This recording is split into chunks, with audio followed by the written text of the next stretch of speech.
All right, thanks for joining me, everybody. My guest is Leo Hohmann. Leo is an investigative reporter. He writes for numbers of publications, including WorldNet Daily. He is the author of books. Leo, thanks for joining me. Thanks for having me on, Chuck. You know, I'm looking at your website. You've got some excellent articles up right now. Media ignores latest wave of horrific attacks on Christians around the world, particularly in Islamic countries. You also have a good article here. Democrats hand GOP juicy fodder for midterm elections.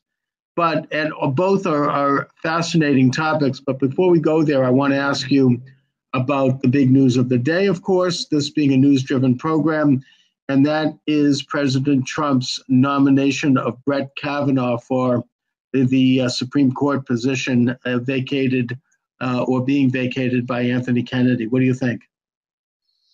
Well, I think that President Trump was very honest and upfront from the start. There were no surprises. He had the number of candidates the pool of candidates that said he would draw from since before he was elected, and he stuck to the script. There's no surprises. He chose a very conservative judge who says that he will stick to the text, stick to the original meaning of the Constitution. I know that the left is going absolutely berserk, and in many cases they've been caught sending out press releases where it still had "we oppose" and X. They hadn't even filled in the name yet. Right. Really. Yeah, I saw one picture where they show pictures of their posters with each of the judge nominees' names on them. Right. Yeah, they're going to figure out which one to run with.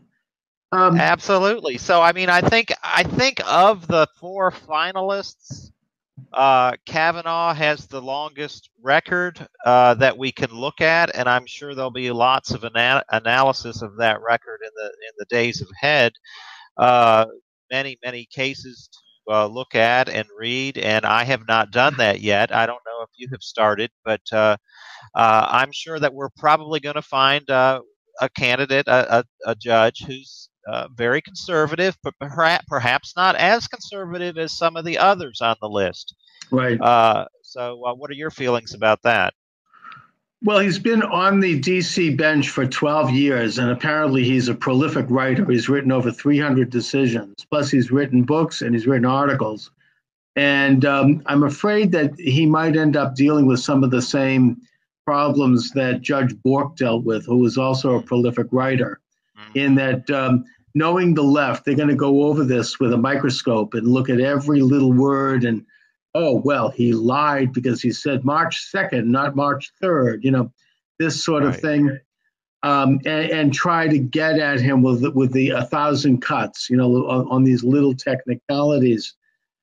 As far as his judicial temperament, I thought that he laid it out very well in his acceptance speech from after President Trump introduced him, where he said that he supports his three principles in his judicial philosophy.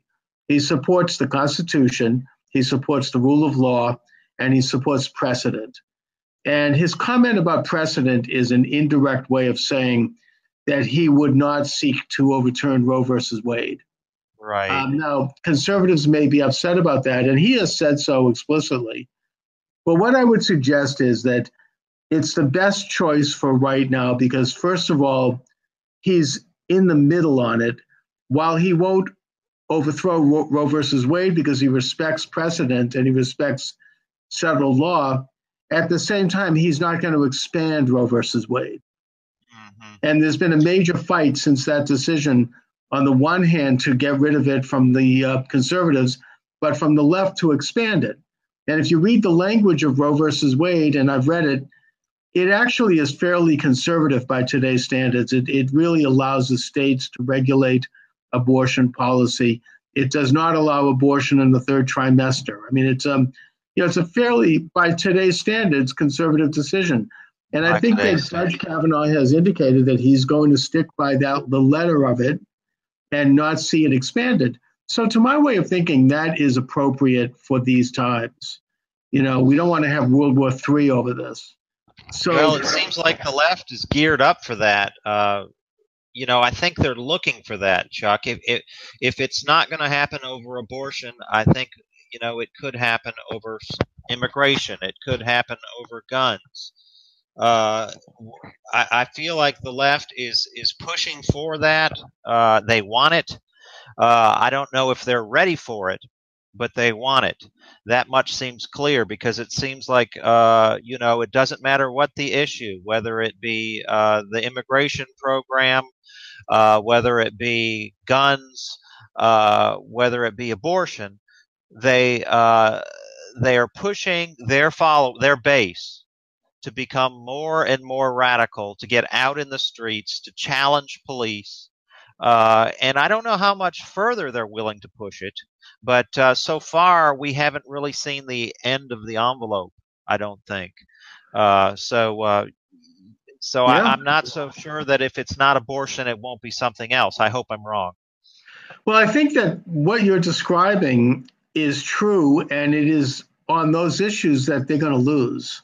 They'll win on the emotional, shrill charges like that President Trump has something against African American men and women, which everyone knows is a lie. But that's the sort of thing that's been their strategy, I think, from day one, to claim that he's got something against groups of people, which is untrue. And yet that has fallen flat. So if they're going to go after him and they're going to go after conservatives on these very issues that you've mentioned, whether it be abortion or whether it be immigration, they're going to lose on that, because if we really get down to explaining exactly what is it that they advocate, it's not popular and it's not even coherent on their part. Well, I think let's take a look at immigration, which is the subject of my book, Stealth Invasion.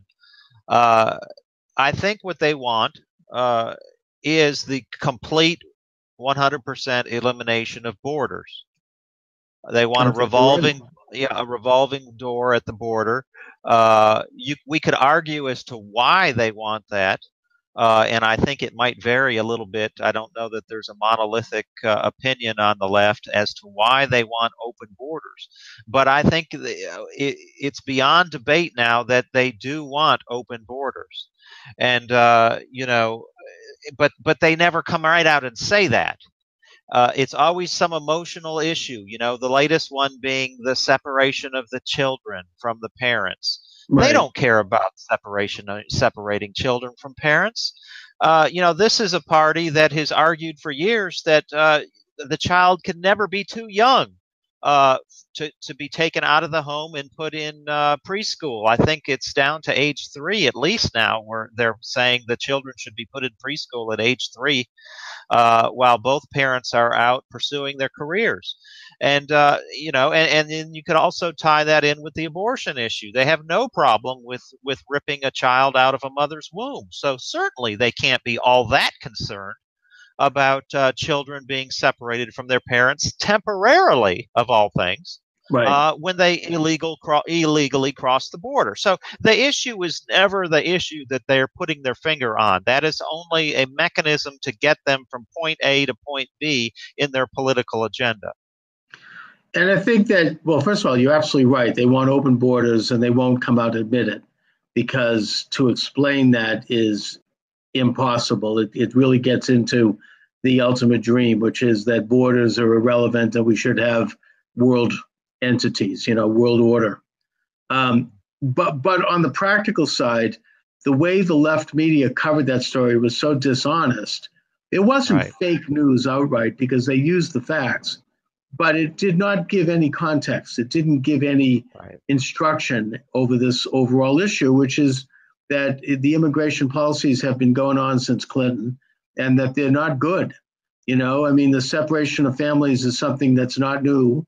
It just came out that these pictures of children in cages were taken during the Obama administration, and that there's over 1,000 children now that are missing because they were returned to people who are questionable, including possibly gang members and drug dealers. So, their record, if you really want to do a contextual examination of the issue, it doesn't come off as so good for them, and it comes off as much more nuanced than what they like. They just want to use it like anything else, as a punching bag to attack Trump. And you're quite right also, Leo. They don't give a damn about children. They just want to stop President Trump for reasons other than immigration. They don't like Trump because of a simple concept, and that is, America first. That is the ultimate. When Trump talks about that, he means it. It's not just a lot of rhetoric like in the past. And that drives them crazy. I mean, they don't like, they think it's chauvinistic, it's imperialist, it's all that. The idea of a nation putting its own interests first, which is natural and normal, just like you put your interests first, your family's interests first, it drives them nuts. And this is why they despise Trump, because not only does he articulate that and threaten to wake up the rest of the country in terms of the basic common sense of it, but it goes against everything they've been working for a century. I think you're absolutely right. And the number one enemy, I think, is nations. They want to eliminate nations because nations are evil. Nations lead to nationalism, which they consider evil. And so they know what they're doing. Like I said, there's differences of opinion on the left depending who you talk to as to why they want these open borders. But that's only because there's certain levels on the left, like on the right, as far as people and their intelligence and knowing the background and the history and exactly how to accomplish things. I think the ones at the very top are the ones that we can agree on are for open borders for the very purpose that they are against nations. And they know that the best, quickest, and most effective way to eliminate nations is to eliminate borders. You start to bring in nefarious entities with, the gang entities, the human traffickers, the people who are completely without morals. But not only that, you start to bring in groups of people who do not intend to assimilate. And that is one of the main themes of my book, that it's not immigration per se that is the problem. It's the weaponization of immigration by the new left, by the neo-Marxists, where they take these groups, they encourage them not to assimilate. They plant them secretly into communities, cities, without, any sort of vote or any sort of referendum from the people. Yes, we want to expand our city to include this multicultural or that multicultural entity from overseas. And so it starts out very subtle. People don't really even realize what's happened to their community until it's too late, until there's a huge foreign presence that which by itself there would not be anything wrong with that. America, as everyone knows, is a nation of immigrants. My people came here just a couple of generations ago. That is not the problem. We are not anti-immigrant. I am not anti-immigrant. It's a new type of immigrant, which is not really an immigrant at all. An immigrant goes without saying that you intend to assimilate into your new homeland, your adoptive country. What they are bringing in now, these people from Somalia and Sudan and Syria, they have no intention whatsoever of adopting American culture, of assimilating into American culture, even accepting America as a sort of a place that they can call their own. They're still Syrian Americans. They're still Somali Americans. They don't call themselves just Americans, which my people who came from Italy and Germany, so the left has tried that with them as well. Oh, you're Italian American. No, I'm American. And most of my family would say that, whether they're political or not. They would sort of recoil if you describe them as being an Italian American or a German American. Right. That's not the case with this new genre, this new type of immigrant that's being brought in, and the left knows it. They're being brought here. They're being housed in enclaves. They speak Somali, and even after they've been here for 30 years, still can't speak good English. They're coming with their hands out. The Right, they Somali go on welfare refugees. immediately. At 100%, yes. Yeah. And so this was not the same type of immigrant that we saw in the 20s, 30s, and 40s. How is it, Leo? Because I've observed this in my own community here in Boston, um, that they do become concentrated into certain neighborhoods. Is that something that's planned by the government? I'll give the example. I know this sounds a little controversial, but in my neighborhood, there has been a very large influx of Muslim immigrants. We think they might be from the Palestinian territories. They might be from Syria, and I'm seeing a lot more. Because of the multiculturalism, there's not this real desire like my grandparents and great grandparents had to Americanize and to become a part of the melting pot. Right. But there's the emphasis, as you say, on the left to maintain their ethnic identity as the first thing. My family still has ethnic identity, but it's not the main subject. The main subject is Americanism. And the result is that we have people in the area who are continuing with Muslim characteristics. And in one case, there's a woman in the neighborhood who has a burqa from head to foot. You can only see her eyes. And there's a couple of situations like that. And I'm walking sensitively here because I don't want to sound like I've got something against any group. But the fact is that my synagogue has been threatened. And there's been people that have been taking pictures of it and driving by, and it's been reported to police, and they've advised us to lock the doors and have a guard. And they post policemen now when there's services on Saturday, on the Shabbat. And it's because of this influx. And right around the corner from our synagogue is a Palestinian center and a mosque, which they have every right to have. But with this attitude of sort of anti-assimilationism and ethnic identity, it's created problems where in the past they may not have existed, in that there isn't this, in fact, there's almost a disdain for becoming more American or appearing American. It's seen as a virtue to maintain your ethnic identity as the first aspect of who you are. So my question to you, Leo, is this a planned thing? And when I say, is it a planned thing, is there literally a plan that you've uncovered as an investigative reporter to indicate that the government is deliberately concentrating people in certain areas, advocating ethnic identity? I believe so, Chuck. In my book, there's a story of a woman that you can read about. She infiltrated a government conference call that was led by Cecilia Muñoz, who was President Obama's one of his chief domestic policy advisors. A couple of years ago, about a year and a half before he left office, I believe, is when this conference call took place. And there was a dozen or more people on the call. And this woman somehow got the code, and she dialed in and just listened. And the call used some very bizarre language.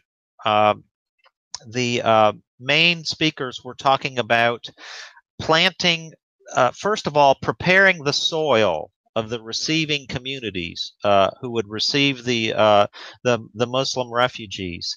The soil was the native-born population.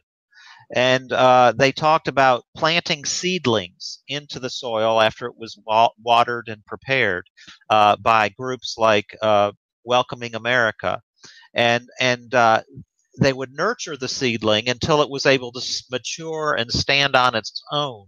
And at that point, it would take over, they said, the host community. And so, yes, I do believe they're very much aware of what they're doing. They're trying to cause destabilization. That's the number one goal, to destabilize cities, counties, states, a little bit at a time. We've seen it. If you want to see what it looks like, I would suggest, and there are some stories in my book about this as well, various towns in Minnesota where these were once cohesive places where, yeah, there was minorities, black people, white people got along fine. Uh, and these are now destabilized cities where students feel like when they go to school, they don't they're not treated the same way as the minorities from Somalia. Even black Americans have gotten into many run-ins with the Somalis. Mhm. And then in other areas, you look at Michigan, the city of Sterling Heights. They had a Right. big mosque battle there last year, and it ended up going to court. And well, actually, it was settled before it went to court. The city caved. There was a lawsuit brought by the Obama administration, and the city caved and agreed to pay out a settlement and send all their city employees, to sensitivity training so they could learn how to not be anti-Muslim in their thinking. Mhm. They put this mosque. It wasn't just that they were building a mosque; it was where they were putting it. They were putting it right in a residential neighborhood that was populated mainly with Chaldean Christians from Iraq. Uh, These are people who left Iraq to escape persecution from the Muslim majority there. They come to America thinking that they're getting away from that, and now they have a mosque being built right in their own neighborhood where they're going to have to listen to the call to prayer and be subject, like your synagogue, to threats and stuff like this. So yes, I do believe that the end goal is destabilization, and then we can talk about why that might be to their benefit, Chuck. But I do think right. that's the goal. And also, when we talk about these mosques, we're not necessarily talking about, your local Protestant church or your local Catholic church or your synagogue. These, and not all, some, are these mega mosques. We have one in Boston that are funded by foreign sources, some of which are on terrorist lists like Hamas and others, Absolutely. and that they have been incubators for terrorism. I mean, I'm sorry to put it that way, but it's something that the FBI has done a lot of reporting on, at least while they were able to go in and investigate, which they now are not able to do. Right. And that the Muslim community's leadership itself is radicalized, and it's not exactly the sort of leadership that we would want to have that's advocating a pro-American attitude. Now, I'm not suggesting that all Muslims follow that, but it's a problem. I mean, I think that to a certain extent, the same could be said of certain Hispanic organizations like CSPES and MECHA. These organizations, which get a lot of grant money from groups like the Ford Foundation and other left-wing mega foundations, which have really the bulk of foundation money and have had it since going way back. They advocate things like Aztlan and the North America nation, and the erasing of the borders and making Spanish a mandatory language, and a rather radical agenda. And I think the problem here is that the U.S. government, in the case at least of the Obama administration, and I'm not sure that is continued under Trump, and much of our liberal establishment, as particularly expressed by these big foundations like the Ford Foundation, the Rockefeller Group, the Carnegie Group. I mean, these are mega foundations, that they have tended to favor the radical groups over the more moderate groups. If we had favored a more moderate Muslim leadership in this country, that wanted to, become more American and assimilate while maintaining their Islamic identity, like Zuhdi Jasser, who has been a guest of my show. He's a Muslim who is, identifying the nature of the jihadists and who is fearful of, them infiltrating his community. So it's not a matter of being against Muslims. It's a matter of whether or not we're going to support the radical element, the jihadist element. And that's what you're talking about here. I mean, that's what's going on. It's not only the jihadist element, it's also the It is the jihadist element, but there's two types of jihadist, and I believe that they're equally dangerous. There's the violent jihadist, and there's the Islamist. And the Islamist is basically a patient jihadist. He's for the exact same end game as the jihadist, the violent jihadist, which is the establishment of Sharia law in the land where they are trying to the land that they are trying to subjugate. But they're not for violence. They're just for doing it through waging a sort of cultural war against our institutions, and we see that happening. And that's really what my book is about. My book is not really about terrorism. Everybody knows terrorism is a problem, but very few people have looked at this other type of jihadism, the civilization jihadism, which takes the slow road to the same goal, which is Sharia law and the principles of Sharia law. Number one on the list, Chuck, they always start with this, is the blasphemy law. And anything that is critical of Islam, anything that holds Islam to account the way we do Christianity and Judaism and other religions is forbidden. And we see that sweeping the globe right now. That is probably the biggest unreported story on the planet right now, in my opinion, is Western non-Muslim countries, Germany, the UK, Belgium, Sweden, Canada, implementing these hate speech laws that make it illegal, criminalizing speech that in a free country has never been criminalized before, i.e. criticizing Islam, holding it to account for its violent terrorism, criticizing the civilizational jihad methods of waging lawfare and threatening employers, threatening government, threatening everybody with lawsuits if they don't give Islam special concessions. We've seen law enforcement influenced by this lawfare. You just mentioned earlier one case of it, the way they no longer monitor the radical mosques. I have cases documented in my book in Minnesota where police have treated Muslim criminals with a different standard than they do other criminals. There was a neighborhood in Minneapolis on Lake Calhoun that was terrorized, Chuck, for 3 straight days by a mob of Somali youth, yelling jihad, threatening to rape a woman, beating up a dog. Not one day, not 2 days, but 3 days in a row. And even though the neighbors continuously called police, they could never seem to get there on time to make any arrests. We've seen it more recently with a case in Minneapolis where a young 26-year-old woman was walking home from work in the nice section of Minneapolis, uptown area where they have the glitzy retail establishments. She worked at the Apple store, and she walked home every night after dark from this Apple store. Well, a young Somali man must have been watching her because he attacked her one night. This was just before Christmas. I think it was December 13th of last year.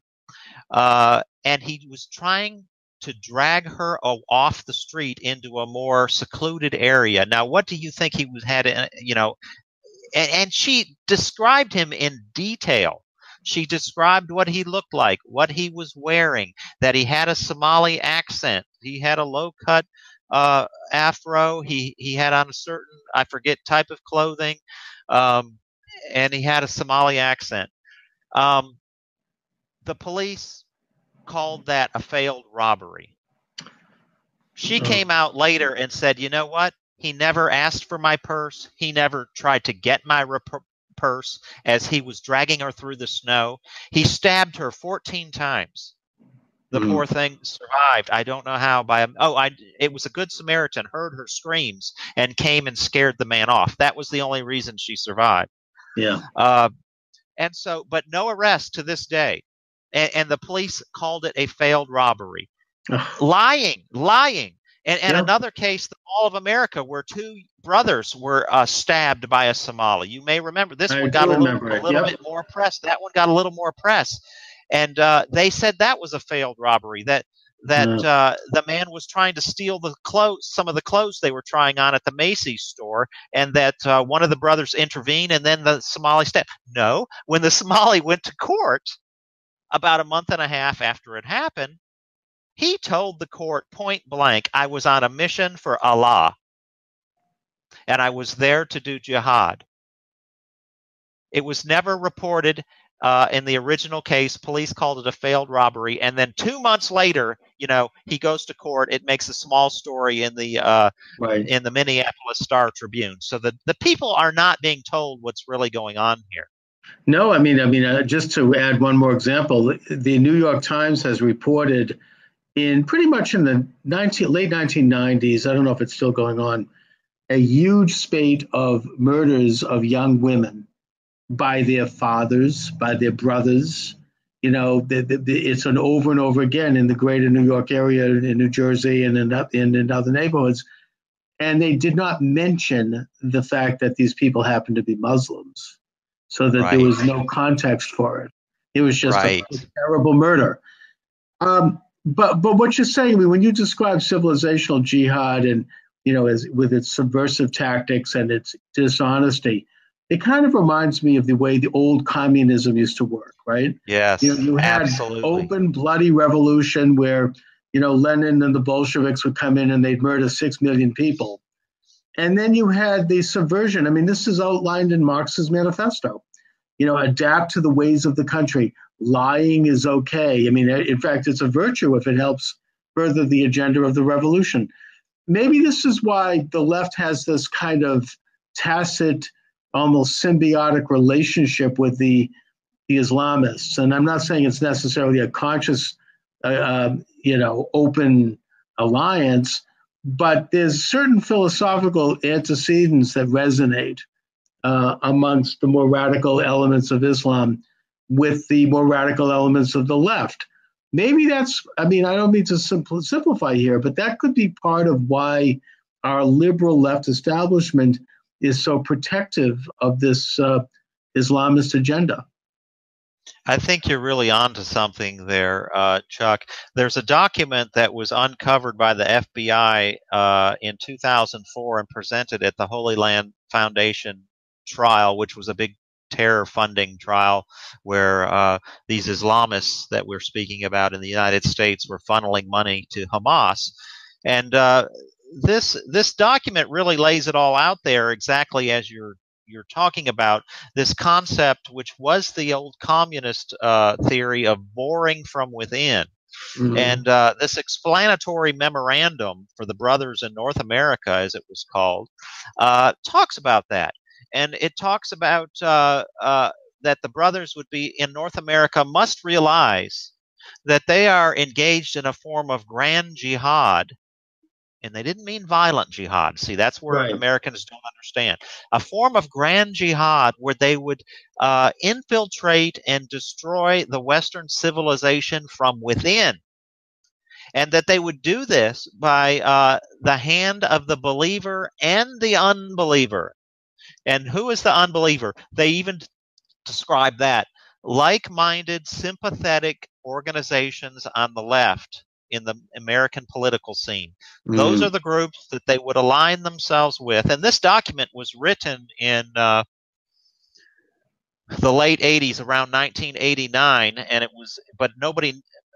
was not really disseminated till 1991. And among the Muslim Brotherhood operatives here in North America, and so it's this alliance, I think, has really been nurtured since the early to mid 90s, but it's becoming more and more out in the open now.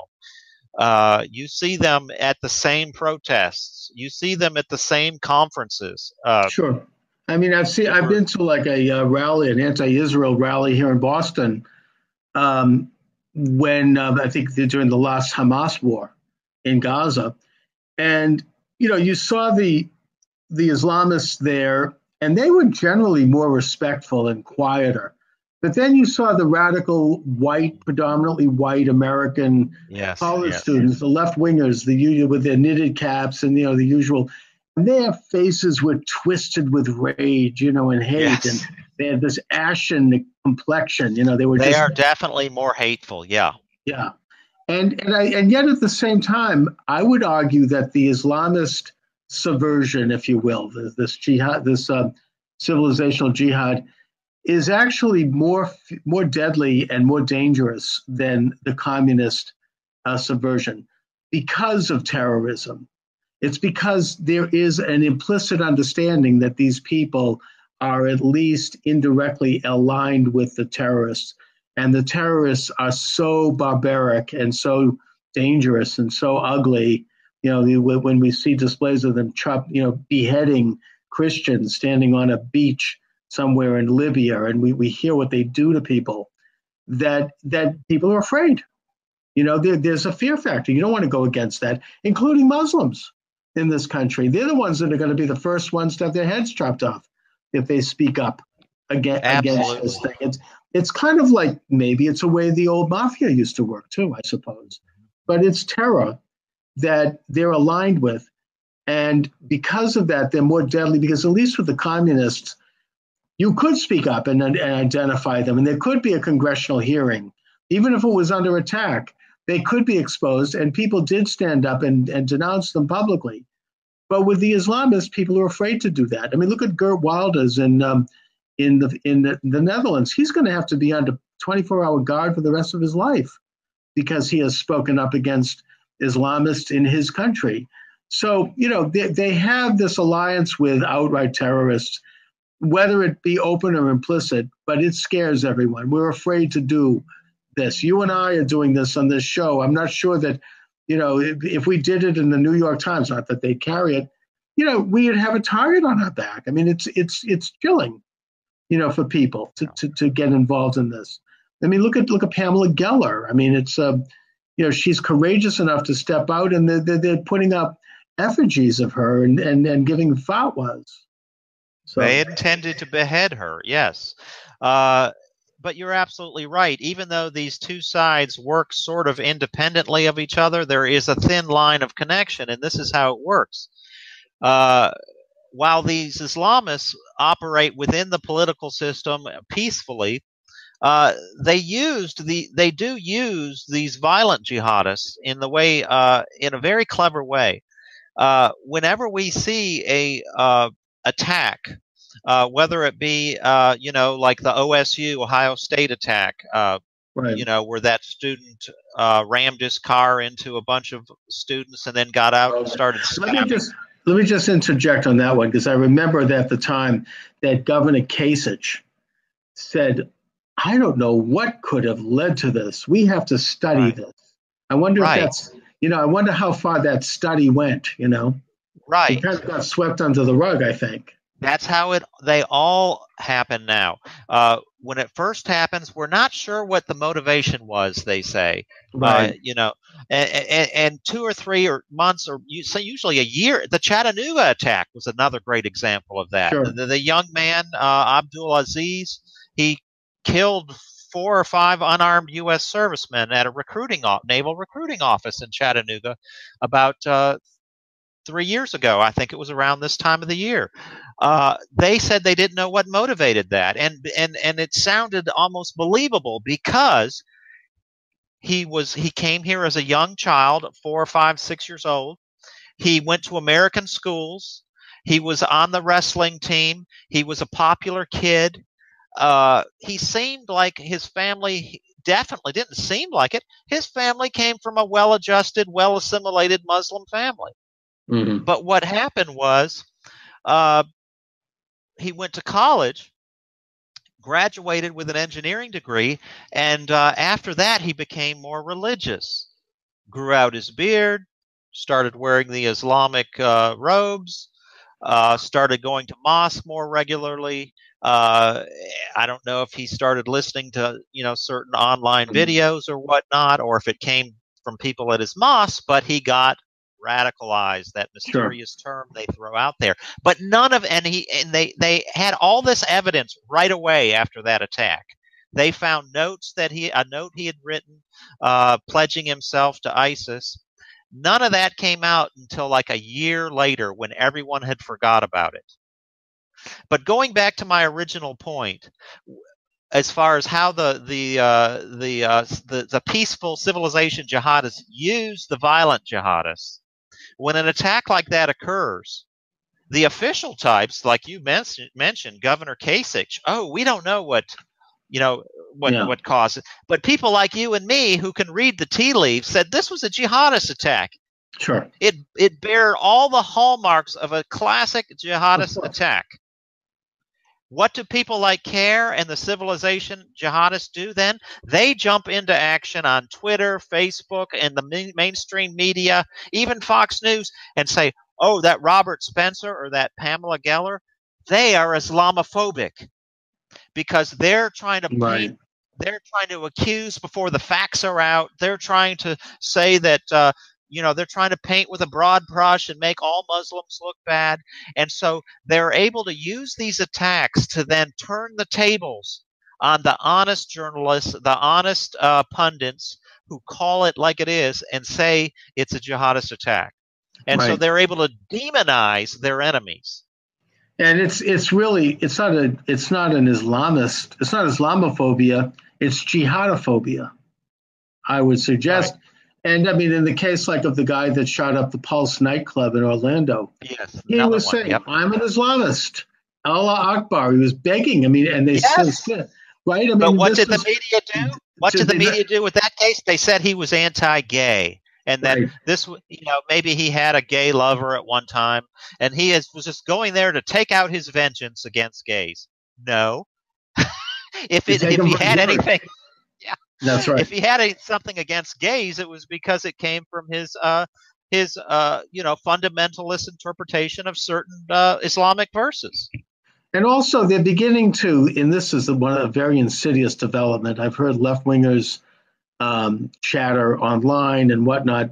When you mention jihadism in the United States now, they'll say, well, what about all of these white guys who are doing mass shootings, like the guy in Las Vegas and all of these anti-Trump murderers, or the Parkland, Florida shooter, and the high school and college shooters, and they'll equate that with the subtle implication, and in some cases not so subtle, that these people are conservative somehow. We're supposed to believe that they're Christians.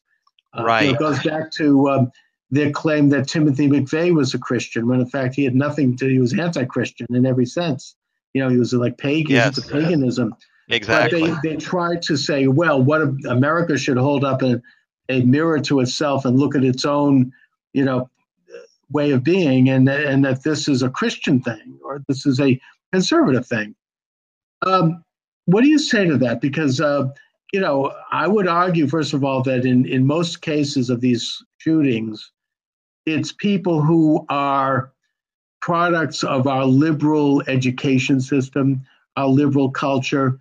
They're people who are on some kind of psych drug, quite frankly. And I believe that's true in almost every case, if not every case. And if you read the fine print of those drugs, it says might lead to homicide, might lead to suicide. There's a lot of extenuating reasons for the increase in that. I think there's a macro and a micro cause going on there. I think one of the things is the drugs, like you said, that weren't around 20, 30 years ago. And then number two, I think it's just the basic trajectory that our society has taken over the years with moral relativism. Children are taught today that they can define their own reality. Yes. So we've nurtured this idea that there's no absolute right or wrong, and that you 12-year-old, you 15-year-old, you have the intellectual and moral power to define what is right for you. And you take that big picture, that's taken years to nurture that in society, I think, and it's been happening since probably the 60s or 70s. But now we're reaping the fruit of it. Now is the time that people are going to be suffering as a result of all these lies that have been pumped into people's heads for so long. And the original ones who were learning that are now the teachers. Okay, so it's just going to get worse before it gets better, I'm afraid, Chuck. But yeah, this is unfortunately the situation we find ourselves in. Yeah, it's like whatever you say is true because there's no such thing as truth.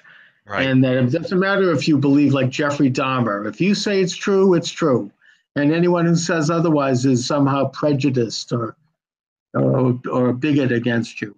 Anyway, Leo, listen, first of all, we're reaching toward the end. So I'd like you to, again, let the listeners know where they can read your excellent articles and where they can get your books. Sure. I blog weekly, sometimes 2 or 3 articles a week at my website, which is just my name, leohohmann.com, LeoHohmann. You can Google Leo Hohmann blog, and it would probably be the first thing to come up on Google. And you can get my book on the website. I have some stock of books here, which I can sign and send out, or you can find it on Amazon or Barnes and Noble. And the title of that book, the full title is Stealth Invasion, Muslim Conquest Through Immigration and Resettlement Jihad. I'll put a link up to it on this YouTube channel. Have you noticed any diminution in traffic since Google and Facebook have started to, do this algorithm check? Well, the big conservative sites like WND and Breitbart and whatnot, I think have seen a huge effect from that. I started my own website in December, so it has not been around that long yet, and I don't know that it's totally on Google's radar, but it's been doing fantastic. For a new site, I think it's really been doing well. But I haven't tried to monetize it yet. I mean, I am, I'm just writing and hoping people will send me donations if they are so kind-hearted and want to see it continue. But I don't have any ads up there or anything. Okay, excellent. Leo, thanks so much again for joining me this afternoon. It's been great. Thank you, Chuck. Take care. All right.